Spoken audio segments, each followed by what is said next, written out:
To start with the greatest name of Almighty Allah, most gracious and merciful। इस session में हम start लेने वाले हैं रेजिस्टर्स की सीरीज का, जिसमें हम कवर करेंगे इक्विवेलेंट रेजिस्टेंस, वोल्टेज डिवाइडर और current divider rule with software simulations. आज की वीडियो में हम फोकस करने वाले हैं कि किसी भी सर्किट में मौजूद है इक्विवेलेंट रेजिस्टेंस, यानी पूरे सर्किट में आपके जितने भी रेजिस्टर्स यूज हुए हैं उनका एक टोटल सम क्या बनता है। हम इसको इक्विवेलेंट रेजिस्टेंस कहते हैं क्योंकि हम बात कर रहे हैं रेजिस्टेंस की। अगर आपके सर्किट में कैपेसिटर या इंडक्टर यूज हो रहे हैं तो उनको हम कहेंगे इक्विवेलेंट कैपेसिटेंस या फिर इक्विवेलेंट इंडक्टेंस। ये दोनों चीजें यूज होती हैं आपके आरएलसी सर्किट्स में, जिसका मतलब है रेजिस्टेंस, कैपेसिटर्स, इंडक्टर सर्किट्स, जो कि आने वाली वीडियोस में हम इंशाल्लाह प्रैक्टिकल एग्जांपल के साथ कवर करेंगे। अस्सलामु अलैकुम, my name is engineer Mohammad Arfa Asif. Welcome to the studio, my academic studio.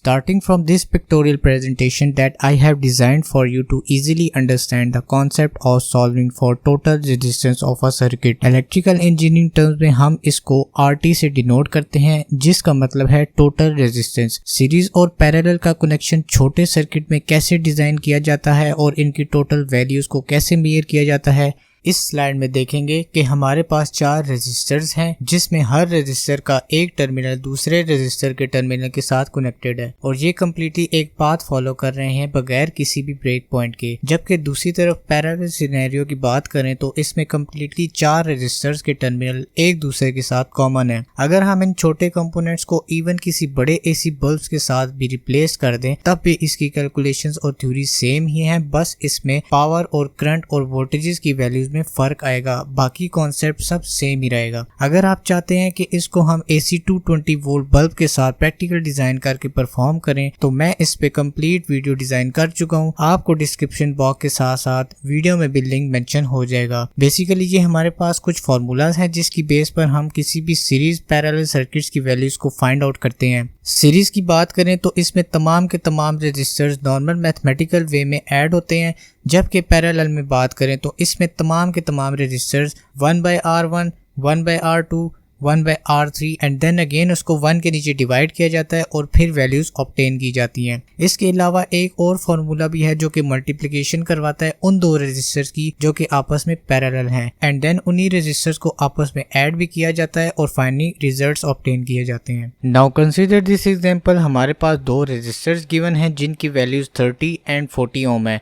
इन दोनों को विजुअली देखा जाए तो ये दोनों सीरीज में हैं और सिंपली इनको हम ऐड करेंगे और इनका रिजल्ट निकालेंगे, जो कि है 30 + 40 = 70 ओम्स। इसके साथ अगर इन्हीं को पैरेलल में कर दिया जाए तो फॉर्मूले के मुताबिक हम वैल्यूज पुट करेंगे R1, R2, R3, R4 की और फिर 1 पर डिवाइड करेंगे या रेसिप्रोकल लेंगे और फाइनली इनके पैरेलल कनेक्शन की टोटल रेजिस्टेंस हमें देखने को मिलेगी, जो कि है 2.5 किलो ओम। यहाँ पर एक बात इंपॉर्टेंट है कि अगर आपके पास कोई भी पैरेलल में सेम रेजिस्टेंस कनेक्टेड हो तो उसकी रेजिस्टेंस हमेशा हाफ निकलेगी। जैसे कि ये दो रेजिस्टेंस 20 किलो ओम की आपस में पैरेलल में कनेक्टेड है तो इसका रिजल्ट आपको 10 किलो ओम मिलेगा। इसी तरह आगे कुछ एग्जांपल लें तो इनमें भी 50 किलो ओम पर हमें 25 के, 25 किलो ओम पर हमें 12.5 के और देन 5 ओम पर हमें 2.5 ओम रेजिस्टेंस देखने को मिलेगी।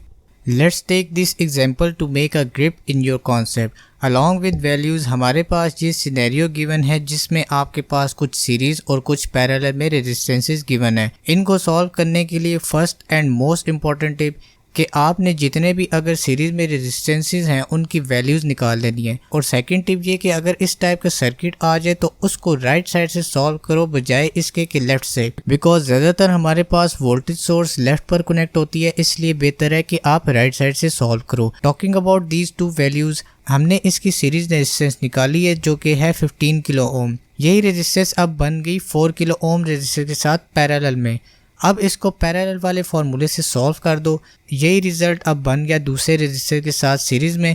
अब इसको सीरीज वाले फॉर्मूले से सॉल्व करो। इसी तरह करते करते आपके पास एक एंड में एक वैल्यू आ जाएगी जिसको हम फाइनल रिजल्ट में कहते हैं RT, यानी टोटल रेजिस्टेंस और इक्विवेलेंट रेजिस्टेंस। इस सर्किट की रेजिस्टेंस अगर हम प्रोटियस सॉफ्टवेयर पर निकालना चाहे तो कुछ इस तरह निकलेगी। मैंने इसको पहले से डिज़ाइन कर लिया था। बताने का मकसद सिर्फ ये है कि आप समझें कि प्रैक्टिकल वैल्यू कैसे निकलती है और थ्योरेटिकल वैल्यू कैसे निकलती है। साथ ही साथ आपको इस बात का आइडिया हो जाता है और कन्फर्मेशन भी हो जाती है कि आपका रिजल्ट एग्जैक्ट आया है। अब बात करते हैं हमारी अगली एग्जांपल की, जिसमें आपको शुरू से ही ये वाली रेजिस्टेंस थोड़ी कंफ्यूजिंग लग रही होगी। Let's start solving this first. As I told you कि कोशिश करें कि राइट साइड से सॉल्व करना शुरू करें और दूसरा कि जितनी भी पैरेलल में या सीरीज में रेजिस्टर्स नज़र आ रहे हों उनकी वैल्यूज़ पहले निकाल लें। इन रेजिस्टर्स को सीरीज में अगर सॉल्व किया तो हमारे पास वैल्यू आई 6.5K। देन ये वाला 6.5K का रेजिस्टर अब बनेगा 8K वाले रेजिस्टर के साथ पैरेलल में। क्यों? क्योंकि इसके दोनों टर्मिनल्स इसके साथ कॉमन है और बेशक 10K वाले रजिस्टर के साथ भी कॉमन है। तो इन शॉर्टली हम कह सकते हैं कि ये तीन रजिस्टर्स अब आपस में पैरेलल हो गए हैं।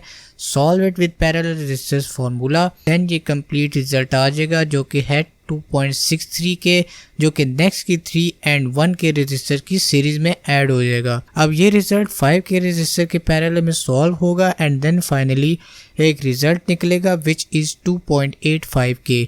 ये रिजल्ट अब ऐड हो जाएगा 2K रजिस्टर के साथ जो कि होगा सीरीज में। So this is a basic summary कि कैसे इस सर्किट को सॉल्व किया गया। आप बेशक वीडियो पॉज करके आराम से देख सकते हो और अपने कॉन्सेप्ट को पॉलिश कर सकते हो। इस सर्किट की बात करें तो हम इसकी पिक्चर से अंदाज़ा लगा सकते हैं कि कौन सा रजिस्टर कहां पर पैरेलल है और कहां पर सीरीज में है। वैल्यूज़ कहीं मैटर नहीं करती, असली चीज़ कॉन्सेप्ट है कि इस सर्किट में कौन सी चीज़ कैसे लगी हुई है। तो आप देख सकते हैं कि ये तीन रजिस्टर्स पैरेलल में कनेक्टेड हैं। इनको अगर सॉल्व करें तो यही तीन रजिस्टर्स एक रजिस्टर बन जाएगा और जैसे कि पिछली एग्जाम्पल में हमने सॉल्व किया, अब यही एक रजिस्टर बाकी रजिस्टर के साथ सीरीज में आ जाएंगे और फाइनली एक इक्विवेलेंट रजिस्टर निकल आएगी। अब बात करते हैं इस सिनेरियो की जिसमें रजिस्टर्स कुछ इस तरह कनेक्टेड हैं। इस कंस्ट्रक्शन में रजिस्टर्स को अगर इस तरह करके दिखाया जाए तो इसमें कोई फर्क नहीं होगा, बट ऑफ कोर्स हमारे लिए पढ़ना आसान हो जाएगा कि इन रजिस्टर्स को कैसे कनेक्ट किया गया है। अब आप देख सकते हैं कि एक तरफ R1 और R2 और दूसरी तरफ R3 एंड R4 सीरीज में कनेक्ट है। जब ये रेजिस्टेंस सॉल्व होके एक रेजिस्टेंस बनेगी तो इनकी इक्विवेलेंट रेजिस्टेंस आपस में पैरेलल हो जाएंगी। फाइनली उस पैरेलल रेजिस्टेंस को सॉल्व करके एक टोटल रेजिस्टेंस बन जाएगी। तो ये था हमारा आज का lesson to solve equivalent circuit for resistors. I hope you enjoyed this presentation. If you want to learn electronics and softwares from beginner to advanced levels, like, comment, share and don't forget to hit that subscribe button before you go. Fi aman Allah. Goodbye.